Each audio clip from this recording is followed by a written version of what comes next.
Welcome to Mechanic. Today we have a 2023 Chevy Bolt.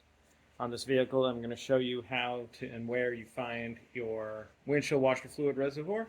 So hood popped up, raised up, supported up, and now we have a few different reservoirs here, but the one we're looking for is windshield washer fluid reservoir, which is right here on the right hand side near the front. And you've got your headlight housing and then the reservoir here, and with the washer fluid symbol on it.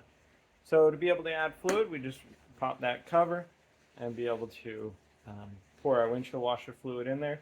Make sure that you're using windshield washer fluid and not antifreeze or anything like that, because if it gets on your window, then it makes your window really slimy if it's not the right product.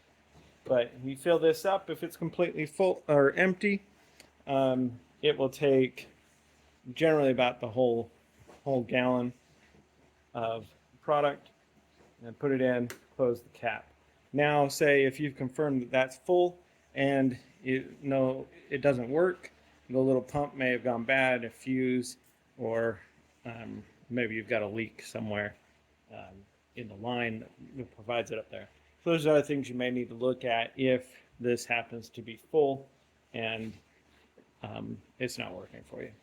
Thanks for watching Mechanic, where you can do the mechanic.